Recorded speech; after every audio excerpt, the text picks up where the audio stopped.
Welcome all. അപ്പോൾ നമ്മൾ നമ്മുടെ രണ്ടാമത്തെ ചാപ്റ്ററായിട്ടുള്ള components of the computer system എന്ന് പറയുന്ന ചാപ്റ്ററാണ് നമ്മൾ ഇന്നത്തെ വീഡിയോയിലൂടെ നോക്കാൻ പോകുന്നത്.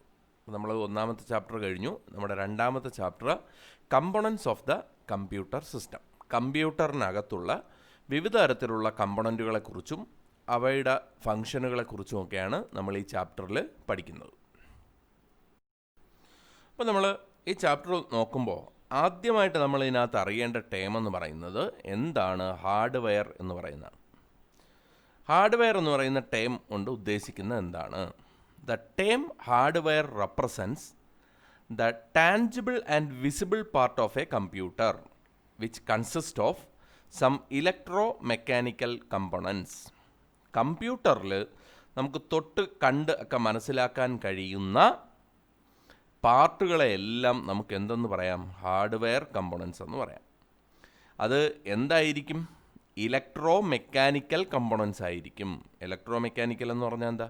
മെക്കാനിക്കലി വർക്ക് ചെയ്യുന്നതുണ്ടാവും, ഇലക്ട്രിക്കലിൻ്റെയും മെക്കാനിക്കലിൻ്റെയും സഹായത്തോടു കൂടി, ഇലക്ട്രിക്കൽ എനർജിയുടെയും മെക്കാനിക്കൽ എനർജിയുടെയും സഹായത്തോടു കൂടി വർക്ക് ചെയ്യുന്ന കമ്പോണൻസുകളായിരിക്കും ഈ ഹാർഡ്വെയർ എന്ന് പറയുന്ന വിഭാഗത്തിൽ വരുന്നത്. അപ്പോൾ ഒന്നാമത് നമ്മൾ അറിയേണ്ട ടേം എന്ന് പറയുന്നത് എന്താണ് ഹാർഡ്വെയർ.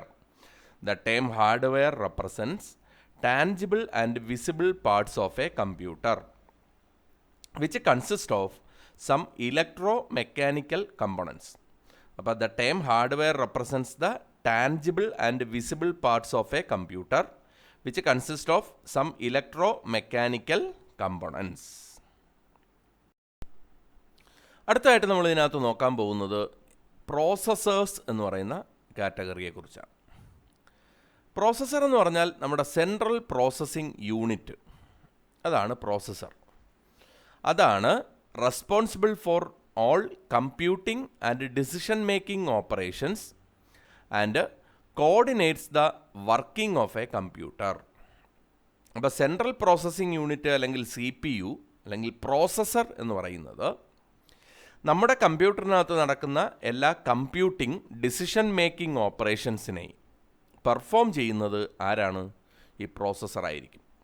എല്ലാ തരത്തിലുള്ള കമ്പ്യൂട്ടിംഗ്, അതായത് കാൽക്കുലേഷൻസ്, അതേപോലെ തന്നെ ഡിസിഷൻ മേക്കിംഗ് ചെയ്യുന്ന ഓപ്പറേഷൻസ്, ഇതൊക്കെ പെർഫോം ചെയ്യുക എന്ന് പറയുന്നത് ആരുടെ ഡ്യൂട്ടിയാണ്?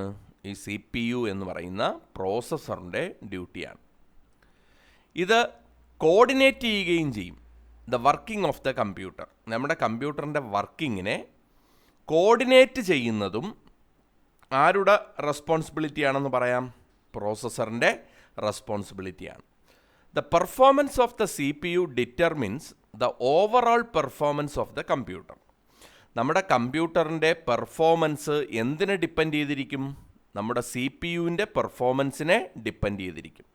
അപ്പോൾ the performance of the CPU determines the overall performance of the computer.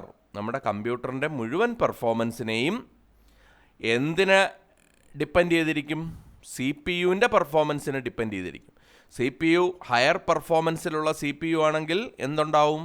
കമ്പ്യൂട്ടറിൻ്റെ പെർഫോമൻസും കൂടും. CPUവിൻ്റെ പെർഫോമൻസ് കുറയുകയാണെങ്കിലോ കമ്പ്യൂട്ടറിൻ്റെ പെർഫോമൻസും കുറയും. അപ്പം നിങ്ങൾ ആ ഫിഗറിൽ കാണുന്നത് നമ്മുടെ പ്രോസസ്സർ എന്ന് പറയുന്നതാണ്. പ്രധാനമായിട്ടും പ്രോസസ്സർ മാനുഫാക്ചർ ചെയ്യുന്ന കമ്പനി ഇൻറ്റൽ എന്ന് പറയുന്ന കമ്പനിയാണ്. ഇൻറ്റൽ എന്ന് പറയുന്ന കമ്പനി മാനുഫാക്ചർ ചെയ്യുന്ന പ്രോസസ്സറുകളാണ് കൂടുതലായിട്ട് ഉപയോഗിക്കുന്നത്. നിങ്ങളിതിൻ്റെയൊക്കെ പേര് കേട്ടിട്ടുണ്ടാവും. Intel core i3, i5, i7 എന്നൊക്കെ പറഞ്ഞ് അല്ലേ. ഇനി വേറൊരു കമ്പനിയാണ് AMD എന്ന് പറയുന്നത്, അഡ്വാൻസ്ഡ് മൈക്രോ ഡിവൈസസ് എന്ന AMD എന്ന് പറയുന്ന കമ്പനിയും ഈ മൈക്രോ പ്രോസസ്സർ മാനുഫാക്ചർ ചെയ്യുന്ന കമ്പനിയാണ്. അപ്പോൾ ഒരു കമ്പ്യൂട്ടറിൻ്റെ ഏറ്റവും ഇമ്പോർട്ടൻ്റ് ആയിട്ടുള്ള പാർട്ടാണ് CPU എന്ന് പറയുന്ന പ്രോസസ്സർ. കാരണം അതാണ് ബാക്കിയുള്ള കാര്യങ്ങളെല്ലാം, അതിനകത്തുള്ള എല്ലാ ഓപ്പറേഷൻസും പെർഫോം ചെയ്യുന്നത്. ആ കമ്പ്യൂട്ടറിൻ്റെ പെർഫോമൻസ് എന്ന് പറയുന്നത് എന്തിനെ ഡിപ്പെൻഡ് ചെയ്തിരിക്കും? CPUവിൻ്റെ പെർഫോമൻസിനെ ഡിപ്പെൻഡ് ചെയ്തിരിക്കും. അപ്പോൾ ഏറ്റവും ഇമ്പോർട്ടൻ്റ് ആയിട്ടുള്ള ഒരു പാർട്ടാണ് പ്രോസസ്സർ എന്ന് പറയുന്ന പാർട്ട്. CPU എന്ന് പറയുന്നത് ഒരു ഇൻ്റഗ്രേറ്റഡ് സർക്യൂട്ട് പാക്കേജാണ്. ഇൻ്റഗ്രേറ്റഡ് സർക്യൂട്ട് എന്ന് പറഞ്ഞാൽ IC എന്ന് നമ്മൾ പറയും. Which contains millions of transistors and other components fabricated into a single silicon chip. അതായത് നമ്മൾ പണ്ട് കാലത്തൊക്കെ നമ്മൾ പഠിച്ചിട്ടുണ്ട്, നമ്മൾ ഈ കമ്പ്യൂട്ടറിൻ്റെ ജനറേഷനെ കുറിച്ചൊക്കെ പറയുമ്പോൾ നമ്മൾ പറയും പണ്ട് കാലത്ത് കുറേ ട്രാൻസിസ്റ്ററുകളും കുറേ റെസിസ്റ്ററുകളും ഒക്കെ ഉണ്ടായിരുന്ന ഒരു വലിയ സൈസായിരുന്നു കമ്പ്യൂട്ടർ എന്ന് പറയുന്നത്. എന്നാൽ ഇങ്ങനെ മില്യൺസ് ഓഫ് ട്രാൻസിസ്റ്റേഴ്സിനെയും മറ്റ് കമ്പണൻസുകളെയും ഒരു ചെറിയ സിലിക്കൺ ചിപ്പിനകത്തേക്ക് ഫാബ്രിക്കേറ്റ് ചെയ്യാൻ പറ്റും എന്നുള്ളത് നമ്മൾ കണ്ടുപിടിച്ചു. അതാണ് ഇൻ്റഗ്രേറ്റഡ് സർക്യൂട്ട് എന്ന് പറയുന്നത്. അത്തരത്തിലുള്ള ഒരു ചിപ്പാണ് ഈ മൈക്രോ പ്രോസസ്സർ എന്ന് പറയുന്നത്. അപ്പോൾ സി പി യുവിനകത്തുണ്ടായിരുന്ന മില്യൺസ് ഓഫ് കമ്പണൻസിനെ നമുക്ക് എന്ത് ചെയ്യാൻ പറ്റി? ഈ ചെറിയ ചിപ്പിനകത്ത് ഇൻ്റഗ്രേറ്റ് ചെയ്യാൻ പറ്റി. അപ്പോൾ a C P U usually plugged in to a large socket on the main circuit board. നമ്മുടെ കമ്പ്യൂട്ടറിനൊരു മെയിൻ സർക്യൂട്ട് ബോർഡുണ്ട്.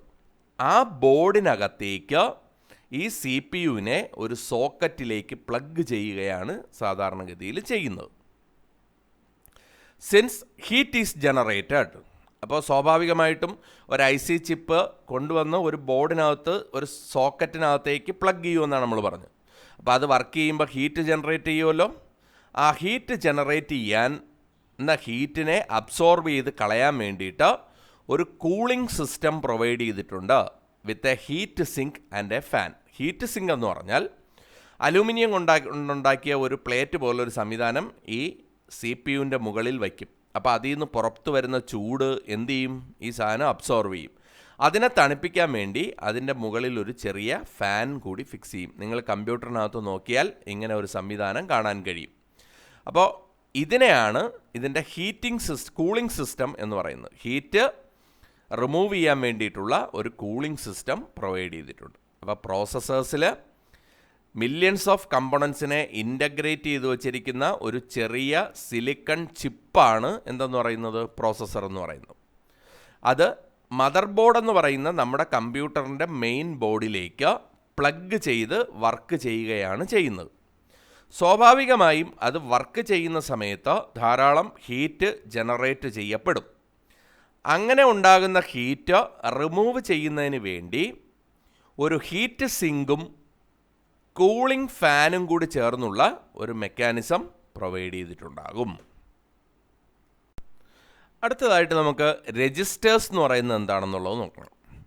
രജിസ്റ്റേഴ്സ് എന്ന് പറഞ്ഞാൽ registers are storage locations inside a C P U whose contents are accessed more quickly by the C P U than other memory.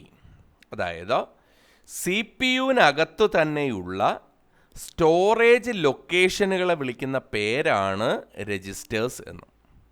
ബാക്കിയുള്ള മെമ്മറികളിൽ നിന്ന് access ചെയ്യുന്നതിനേക്കാൾ വേഗത്തിൽ രജിസ്റ്റേഴ്സിൽ നിന്ന് C P യുവിന് data access ചെയ്യാൻ കഴിയും. അപ്പോൾ സി പി യുവിന് വളരെ പെട്ടെന്ന് ഡേറ്റ ആക്സസ് ചെയ്യാൻ കഴിയത്തക്ക വിധത്തിൽ സി പി യുവിനകത്ത് തന്നെ ഉള്ള സ്റ്റോറേജ് ലൊക്കേഷനുകളെ വിളിക്കുന്ന പേരാണ് registers. They are temporary storage areas for instructions or data. നമ്മൾ കൊടുക്കുന്ന ഇൻസ്ട്രക്ഷൻസോ ഡേറ്റയോ സ്റ്റോർ ചെയ്യാൻ വേണ്ടി ഉപയോഗിക്കുന്ന ടെമ്പററി സ്റ്റോറേജ് ഏരിയകളാണ് എന്തെന്ന്? Registers. They are not a part of memory, rather they special additional storage locations that offer computers the advantage of speed. അതായത് നമ്മൾ സാധാരണഗതിയിൽ പറയുന്ന മെമ്മറിയുടെ പാർട്ടല്ല രജിസ്റ്റേഴ്സ്. അത് സി പി യുവിനകത്ത് തന്നെ പ്രൊവൈഡ് ചെയ്തിരിക്കുന്നതാണ്. എന്തിനാണത് പ്രൊവൈഡ് ചെയ്തിരിക്കുന്നതോ? നമ്മുടെ കമ്പ്യൂട്ടറിൻ്റെ സ്പീഡ് കൂട്ടുക എന്ന് പറയുന്നതിന് വേണ്ടിയിട്ടാണ്. സ്പീഡ് എങ്ങനെയാണ് കൂടുന്നത്? സി പി യുവിന് ഡയറക്റ്റായിട്ട് ഇതിനകത്തുള്ള കണ്ടൻറ്റുകളെ ആക്സസ് ചെയ്യാൻ കഴിയും വളരെ പെട്ടെന്ന്. അതുകൊണ്ട് തന്നെ ഇവയുടെ സ്പീഡ് സ്വാഭാവികമായും കൂടും. Registers work under the direction of the control unit. നമ്മുടെ കമ്പ്യൂട്ടറിൻ്റെ കൺട്രോൾ യൂണിറ്റിൻ്റെ നിയന്ത്രണത്തിനനുസരിച്ച് ഈ രജിസ്റ്റേഴ്സ് വർക്ക് ചെയ്യും. Accept, hold and transfer instructions or data and perform arithmetic or logical operations at high speed. അപ്പോൾ നമ്മുടെ കൺട്രോൾ യൂണിറ്റ് കൊടുക്കുന്ന നിർദ്ദേശങ്ങൾക്കനുസരിച്ച് ഡേറ്റയെ സ്വീകരിക്കുകയോ ഹോൾഡ് ചെയ്യുകയോ ട്രാൻസ്ഫർ ചെയ്യുകയോ ഒക്കെ ചെയ്ത് ഡേറ്റയെയും ഇൻസ്ട്രക്ഷൻസിനെയും ഹോൾഡ് ചെയ്യുകയോ അക്സെപ്റ്റ് ചെയ്യുകയോ ട്രാൻസ്ഫർ ചെയ്യുകയോ ഒക്കെ ചെയ്ത് അരിത്തമെറ്റിക് ഓപ്പറേഷൻസും ലോജിക്കൽ ഓപ്പറേഷൻസും വളരെ പെട്ടെന്ന് പെർഫോം ചെയ്യുക എന്നുള്ളതാണ് എന്തിൻ്റെ ഫങ്ഷൻ? രജിസ്റ്റേഴ്സിൻ്റെ ഫങ്ഷൻ. അപ്പോൾ നമ്മൾ രജിസ്റ്റേഴ്സിനെ കുറിച്ച് എന്തൊക്കെയാണ് അറിയേണ്ടത്? സി പി യുവിനകത്ത് തന്നെ പ്രൊവൈഡ് ചെയ്തിരിക്കുന്ന ടെമ്പററി ആയിട്ടുള്ള മെമ്മറി ലൊക്കേഷൻസിനെ വിളിക്കുന്ന പേരാണ് എന്തെന്ന്? രജിസ്റ്റേഴ്സ്. അവ നമ്മുടെ കമ്പ്യൂട്ടറിൻ്റെ മെമ്മറിയുടെ പാർട്ടല്ല, പിന്നെയോ സി പി യുവിൻ്റെ പാർട്ടാണ്. എന്തിനു വേണ്ടിയിട്ടാണ് അത് കൊടുത്തിരിക്കുന്നത്? കൺട്രോൾ യൂണിറ്റിൻ്റെ നിർദ്ദേശങ്ങൾക്കനുസരിച്ച് ഡേറ്റയെയോ ഇൻസ്ട്രക്ഷൻസിനെയോ അക്സെപ്റ്റ് ചെയ്യുകയും ഹോൾഡ് ചെയ്യുകയും ട്രാൻസ്ഫർ ചെയ്യുകയും ചെയ്തുകൊണ്ട് വളരെ പെട്ടെന്ന് സി പി യുവിനെ കൊണ്ട് ഒരു അരിത്തമെറ്റിക് ഓപ്പറേഷനോ ലോജിക്കൽ ഓപ്പറേഷനോ പെർഫോം ചെയ്യിക്കുക എന്നുള്ളതാണ് രജിസ്റ്റേഴ്സിൻ്റെ ഫങ്ഷൻ. ക്ലിയർ ആയല്ലോ? അപ്പോൾ സി പി യുവിനകത്താണ് രജിസ്റ്റേഴ്സ് ഉള്ളത്. നമ്മുടെ സി പി യുവിനകത്തുള്ള രജിസ്റ്റേഴ്സുകൾ പ്രധാനമായിട്ടും 5 എണ്ണമാണ്. നമ്മളെ സി പി യുവിനകത്തുള്ള രജിസ്റ്റേഴ്സിനെ പ്രധാനമായിട്ടും 5 ആയിട്ട് ക്ലാസിഫൈ ചെയ്തിരിക്കുന്നു.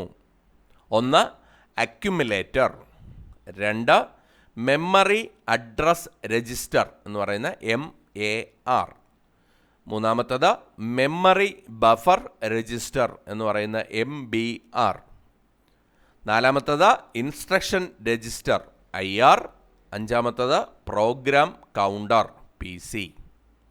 അപ്പോൾ നമ്മുടെ സി പി യുവിനകത്തുള്ള ഇമ്പോർട്ടൻ്റ് ആയിട്ടുള്ള രജിസ്റ്റേഴ്സ് എത്ര എണ്ണമാണ്? 5 എണ്ണമാണ്. ഏതൊക്കെയാണ്? Accumulator, memory address register MAR, memory buffer register MBR, instruction register IR, program counter PC. അപ്പോൾ നമ്മൾ ഈ ഓരോ രജിസ്റ്ററുകളുടെയും ഫങ്ഷൻ എന്താണ് എന്നുള്ളതാണ് അടുത്തതായിട്ട് നമ്മൾ ഇതിനകത്ത് നോക്കാൻ പോകുന്നു. അപ്പോൾ ആദ്യത്തെ രജിസ്റ്ററായ അക്യുമുലേറ്റർ എന്ന് പറയുന്നതിൻ്റെ ഉപയോഗം എന്താണെന്നുള്ളത് നോക്കണം. The accumulator is part of the arithmetic logic unit ALU. This register is used to store data to perform arithmetic and logical operation. The result of an operation is stored in the accumulator. അപ്പോൾ നമ്മൾ അറിയേണ്ടത് അക്യുമുലേറ്ററിനെ കുറിച്ച്, ഒരു arithmetical ഓപ്പറേഷനോ logical ഓപ്പറേഷനോ perform ചെയ്യേണ്ടതായിട്ട് വരുന്ന സമയത്ത് അതിനാവശ്യമായിട്ടുള്ള data store ചെയ്ത് വയ്ക്കുന്ന രജിസ്റ്ററിനെ വിളിക്കുന്ന പേരാണ് അക്യുമുലേറ്റർ. എന്താ നമ്മൾ പറഞ്ഞത്? ഒരു ALU അരിത്തമെറ്റിക്കലോ ലോജിക്കലോ ആയിട്ടുള്ള ഒരു ഓപ്പറേഷൻ പെർഫോം ചെയ്യുന്ന സമയത്ത് ആ ഓപ്പറേഷൻ പെർഫോം ചെയ്യുന്നതിന് ആവശ്യമായിട്ടുള്ള ഡേറ്റ സ്റ്റോർ ചെയ്ത് വയ്ക്കുന്നത് ഏത് രജിസ്റ്ററിലാണ്? നമ്മുടെ അക്യുമുലേറ്റർ എന്ന് പറയുന്ന രജിസ്റ്ററിലാണ്. അതേപോലെ തന്നെ ഒരു അരിത്തമെറ്റിക്കൽ ഓപ്പറേഷൻ്റെയോ ലോജിക്കൽ ഓപ്പറേഷൻ്റെയോ റിസൾട്ട് എവിടെ സ്റ്റോർ ചെയ്ത് വയ്ക്കും? അക്യുമുലേറ്ററിൽ സ്റ്റോർ ചെയ്ത് വയ്ക്കും. അപ്പോൾ ഒരു ഓപ്പറേഷൻ അരിത്തമെറ്റിക്കലും ആകാം ലോജിക്കലും ആകാം. അരിത്തമെറ്റിക്കലോ ലോജിക്കലോ ആയിട്ടുള്ള ഒരു ഓപ്പറേഷൻ പെർഫോം ചെയ്യുന്നതിന് ആവശ്യമായിട്ടുള്ള ഡേറ്റയും ആ അരിത്തമെറ്റിക്കൽ ആൻഡ് ലോജിക്കൽ ഓപ്പറേഷൻ്റെ റിസൾട്ടും എവിടെയാണ് സ്റ്റോർ ചെയ്യപ്പെടുന്നത്? അക്യുമുലേറ്റർ എന്ന് പറയുന്ന രജിസ്റ്ററിനകത്താണ് സ്റ്റോർ ചെയ്യുന്നത്. അടുത്ത രജിസ്റ്ററാണ് memory address register MAR. MAR എന്താണ് സ്റ്റോർ ചെയ്യുന്നതെന്ന് ചോദിച്ചാൽ, it stores the address of a memory location to which data is either to be read or written by the processor. നമ്മുടെ ഒരു മെമ്മറി ലൊക്കേഷൻ്റെ അഡ്രസ്സ്, ഏത് മെമ്മറി ലൊക്കേഷൻ്റെ? പ്രോസസ്സർ റീഡ് ചെയ്യുകയോ write ചെയ്യുകയോ ചെയ്യുമ്പോൾ, റീഡ് ചെയ്യുമ്പോഴെന്ന് പറഞ്ഞാൽ ഡേറ്റ ഇങ്ങോട്ട് എടുക്കുമ്പോൾ അത് ഏത് അഡ്രസ്സിൽ നിന്നാണ് എടുക്കുന്നത്, അല്ലെങ്കിൽ റൈറ്റ് ചെയ്യാൻ പോകുമ്പോൾ അത് ഏത് അഡ്രസ്സിലേക്കാണ് റൈറ്റ് ചെയ്യപ്പെടുന്നത് ഈ അഡ്രസ്സാണ് എവിടെ സ്റ്റോർ ചെയ്ത് വയ്ക്കുന്നത്? നമ്മുടെ മെമ്മറി അഡ്രസ് രജിസ്റ്റർ എന്ന് പറയുന്ന MARൽ സ്റ്റോർ ചെയ്യുന്നു. അപ്പോൾ MAR stores the address of the memory location to which data is either to be read or written by the processor. അടുത്ത രജിസ്റ്ററാണ് മെമ്മറി ബഫർ രജിസ്റ്റർ എന്ന് പറയുന്ന MBR. അപ്പം നമ്മൾ നേരത്തെ പറഞ്ഞില്ലേ, ഡേറ്റ റീഡ് ചെയ്യുകയോ ഡേറ്റ റൈറ്റ് ചെയ്യപ്പെടുകയോ ചെയ്യുമ്പോൾ അതിൻ്റെ അഡ്രസ്സ് MARനകത്ത് എടുത്ത് വയ്ക്കുമെന്ന് പറഞ്ഞു. അങ്ങനെ ഡേറ്റ റൈറ്റ് ചെയ്യാൻ പോകുന്ന ഡേറ്റയോ അല്ലെങ്കിൽ റീഡ് ചെയ്യാൻ പോകുന്ന ഡേറ്റയോ ആണ് എവിടെയുള്ളത്? MBRനകത്തുള്ളത്. അപ്പോൾ MBR എന്ന് പറയുന്ന മെമ്മറി ബഫർ രജിസ്റ്ററിനകത്ത് ആ ഡേറ്റ കാണും, റീഡ് ചെയ്യുകയോ റൈറ്റ് ചെയ്യുകയോ ചെയ്യുന്ന ഡേറ്റ. അങ്ങനെ റീഡ് ചെയ്യുകയോ റൈറ്റ് ചെയ്യുകയോ ചെയ്യുന്ന ഡേറ്റയുടെ മെമ്മറി ലൊക്കേഷൻ അഡ്രസ്സ് എവിടെ കാണും? മെമ്മറി അഡ്രസ് രജിസ്റ്ററിൽ. അപ്പോൾ MAR അതിൻ്റെ അഡ്രസ്സ് ഹോൾഡ് ചെയ്യും, MBR എന്ത് ഹോൾഡ് ചെയ്യും? അതിൻ്റെ കണ്ടന്റ് ഹോൾഡ് ചെയ്യും. അടുത്ത രജിസ്റ്ററാണ് ഇൻസ്ട്രക്ഷൻ രജിസ്റ്റർ IR എന്ന് പറയുന്നത്. അപ്പോൾ നമ്മൾ ഇപ്പോൾ എക്സിക്യൂട്ട് ചെയ്യുന്ന ഒരു ഇൻസ്ട്രക്ഷൻ ഉണ്ടാവുമല്ലോ, the instruction to be executed by the processor. Processor execute ചെയ്യാൻ പോകുന്ന ഒരു ഇൻസ്ട്രക്ഷൻ അതായിരിക്കും എവിടെ സ്റ്റോർ ചെയ്തിരിക്കുന്നത്? ഇൻസ്ട്രക്ഷൻ രജിസ്റ്ററിൽ സ്റ്റോർ ചെയ്തിരിക്കുന്നത്. അപ്പോൾ ഇൻസ്ട്രക്ഷൻ രജിസ്റ്റർ അതിൻ്റെ പേര് കേൾക്കുമ്പോൾ തന്നെ നമുക്കറിയാം, the stores the instruction to be executed by the processor. Processor execute ചെയ്യാൻ പോകുന്ന ഇൻസ്ട്രക്ഷൻ അതെവിടെ കാണും? IRൽ കാണും, ഇൻസ്ട്രക്ഷൻ രജിസ്റ്ററിൽ കാണും. അടുത്തതായിട്ട് ഉള്ളത് പ്രോഗ്രാം കൗണ്ടർ എന്ന് പറയുന്ന PC എന്ന് പറയുന്ന രജിസ്റ്ററാണ്. എന്താണ് program counter? It holds the address of the next instruction to be executed by the processor. Processor അടുത്തതായി എക്സിക്യൂട്ട് ചെയ്യാൻ പോകുന്ന ഇൻസ്ട്രക്ഷൻ്റെ അഡ്രസ്സ് അതെവിടെ കാണും? PCക്കകത്ത് കാണും. അപ്പോൾ PC ആണ് ഇതിനൊക്കെ ഇങ്ങനെ കണ്ടിന്യൂ ചെയ്തുകൊണ്ടിരിക്കുന്നത്. അപ്പോൾ ഇപ്പോൾ ഈ ഒരു ഇൻസ്ട്രക്ഷൻ എക്സിക്യൂട്ട് ചെയ്യുമ്പോൾ അത് IRൽ കാണും. ആ ഇൻസ്ട്രക്ഷൻ എക്സിക്യൂട്ട് ചെയ്യുമ്പം PC എന്ത് ഹോൾഡ് ചെയ്യും? അടുത്ത ഇൻസ്ട്രക്ഷൻ്റെ അഡ്രസ്സ്. അപ്പോൾ ഈ ഇൻസ്ട്രക്ഷൻ എക്സിക്യൂട്ട് ചെയ്ത് കഴിയുമ്പോൾ PCയിൽ നോക്കി അടുത്തത് എടുക്കും. അപ്പോൾ PC എന്ത് ചെയ്യും? അതിൻ്റെ അടുത്ത ഇൻസ്ട്രക്ഷൻ്റെ അഡ്രസ്സ് എടുത്ത് വച്ചേക്കും. അപ്പോൾ ഈ PCയിൽ നോക്കിയിട്ടാണ് CPU അടുത്ത ഏത് ചെയ്യണം, ALU അടുത്ത ഏത് ഓപ്പറേഷൻ ചെയ്യണം, ഏത് ഇൻസ്ട്രക്ഷനാണ് ചെയ്യേണ്ടത് എന്ന് തീരുമാനിക്കുന്നത്. അപ്പോൾ പ്രോഗ്രാം കൗണ്ടർ എന്ന് പറയുന്ന PC എന്ത് ചെയ്യും? Holds the address of the next instruction to be executed. അടുത്തതായിട്ട് എക്സിക്യൂട്ട് ചെയ്യേണ്ട ഇൻസ്ട്രക്ഷൻസിനെയാണ് എന്ത് ഹോൾഡ് ചെയ്യുന്നത്? പ്രോഗ്രാം കൗണ്ടർ ഹോൾഡ് ചെയ്യുന്നത്. അപ്പോൾ ഇതാണ് 5 രജിസ്റ്റേഴ്സ്. ഏതൊക്കെയായിരുന്നു? അക്യുമുലേറ്റർ എന്ത് ചെയ്യും? നമുക്ക് ഓപ്പറേഷൻ ആവശ്യമായിട്ടുള്ള ഡേറ്റയും അതിൻ്റെ റിസൾട്ടും. ഇനി രണ്ടാമത്തത് മെമ്മറി അഡ്രസ് രജിസ്റ്റർ, റീഡ് ചെയ്യുകയോ റൈറ്റ് ചെയ്യുകയോ ചെയ്യുന്ന ഡേറ്റയുടെ address. Memory buffer register, read ചെയ്യുകയോ റൈറ്റ് ചെയ്യുകയോ ചെയ്യുന്ന ഡേറ്റ. ഇൻസ്ട്രക്ഷൻ രജിസ്റ്റർ, എക്സിക്യൂട്ട് ചെയ്യാൻ പോകുന്ന ഇൻസ്ട്രക്ഷൻ. അടുത്ത പ്രോഗ്രാം കൗണ്ടർ, അടുത്ത എക്സിക്യൂട്ട് ചെയ്യേണ്ട ഇൻസ്ട്രക്ഷൻ്റെ അഡ്രസ്സ്. അപ്പോൾ ഇങ്ങനെ 5 രജിസ്റ്ററുകളാണ് ഉള്ളത്. അടുത്തതായിട്ട് നമുക്ക് എന്താണ് മദർ ബോർഡ് എന്നുള്ളത് നോക്കണം. A mother board is A large printed circuit board to which all major components including the processor are integrated.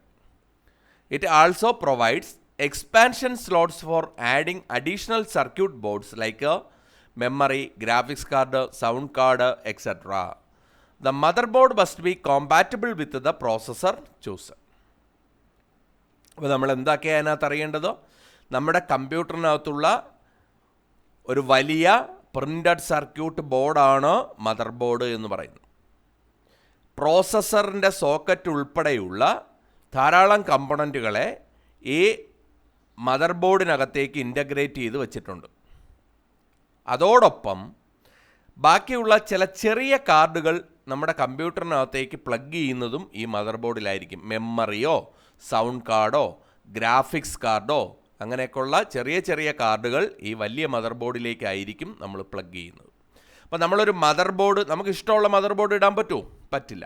നമ്മൾ ഏത് പ്രോസസ്സറാണോ ഉപയോഗിക്കുന്നത് ആ പ്രോസസ്സറിന് കോമ്പാറ്റബിൾ ആയിട്ടുള്ള മദർ ബോർഡ് ആയിരിക്കണം നമ്മൾ ഉപയോഗിക്കേണ്ടത്.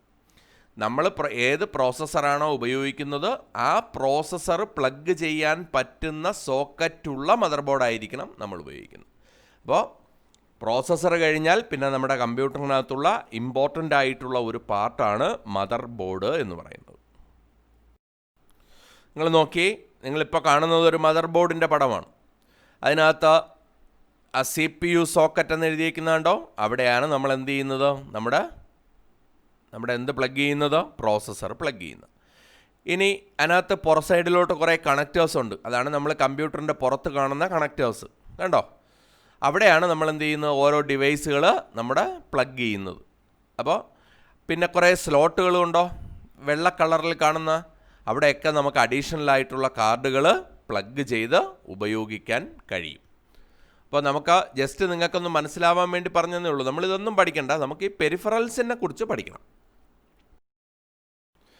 അടുത്തതായിട്ട് നമ്മൾ ഇതിനകത്ത് നോക്കുന്നത് എന്താണ് പെരിഫറൽസ്, എന്താണ് ports. Peripherals are devices that are attached to a computer system to enhance its capabilities. ഒരു കമ്പ്യൂട്ടർ സിസ്റ്റത്തിൻ്റെ കേപ്പബിലിറ്റി കൂട്ടാൻ വേണ്ടി നമ്മൾ അതിൻ്റെ കൂടെ കണക്ട് ചെയ്യുന്ന ഡിവൈസുകളെ വിളിക്കുന്ന പേരാണ് പെരിഫറലുകൾ. അപ്പോൾ കമ്പ്യൂട്ടറിലേക്ക് കണക്ട് ചെയ്യുന്ന ഡിവൈസുകളെ നമ്മൾ പെരിഫറലുകൾ എന്ന് പറയും. നമ്മുടെ മോണിറ്റർ ആയിരുന്നാലും കീബോർഡ് ആയിരുന്നാലും മൗസ് ആയിരുന്നാലും പ്രിൻ്റർ ആയിരുന്നാലും ഒക്കെ ഇത്തരത്തിലുള്ള പെരിഫറലുകളാണ്. അപ്പോൾ ഒരു കമ്പ്യൂട്ടറിനകത്തേക്ക് അറ്റാച്ച് ചെയ്ത ആ കമ്പ്യൂട്ടറിൻ്റെ കേപ്പബിലിറ്റീസിനെ എൻഹാൻസ് ചെയ്യിക്കുന്ന ഡിവൈസുകളെ വിളിക്കുന്ന പേരാണ് പെരിഫറലുകൾ. ഇനി പോർട്ടുകളെന്ന് പറഞ്ഞാൽ ഈ എക്സ്റ്റേണൽ ഡിവൈസസ് ഉണ്ടല്ലോ, പെരിഫറൽസ്, നമ്മുടെ മദർ ബോർഡിലേക്ക് കണക്ട് ചെയ്യുന്ന കണക്റ്റേഴ്സിനെ വിളിക്കുന്ന പേരാണ് പോർട്ടുകൾ. അപ്പം മദർ ബോർഡിൽ ഇപ്പം നമ്മൾ കീബോർഡ് കൊണ്ടുവന്ന് USB-ലോട്ട് കണക്ട് ചെയ്യും അല്ലേ? അപ്പോൾ ആ USB നമ്മൾ എന്തെന്ന് വിളിക്കും, പോർട്ട് എന്ന് വിളിക്കും. അങ്ങനെ കമ്പ്യൂട്ടറിനകത്ത് ധാരാളം ആവശ്യങ്ങൾക്ക് വേണ്ടിയിട്ടുള്ള വിവിധ തരത്തിലുള്ള പോർട്ടുകൾ അവൈലബിൾ ആണ്. അപ്പോൾ അത്തരത്തിൽ നമുക്ക് കാണാൻ കഴിയുന്ന കുറേ പോർട്ടുകളുടെ പടങ്ങളാണ് നിങ്ങളിപ്പോൾ കാണുന്നത്. PS2 പോർട്ടുകൾ, USB port, serial port, VGA port, audio പോർട്ടുകൾ, പിന്നെ പാരലൽ പോർട്ടുകൾ, RJ45 പോർട്ടുകൾ, USB പോർട്ടുകൾ, ഇങ്ങനെ പല തരത്തിലുള്ള പോർട്ടുകൾ നമുക്ക് നമ്മുടെ കമ്പ്യൂട്ടറിൻ്റെ മദർ ബോർഡിൽ കാണാൻ കഴിയും.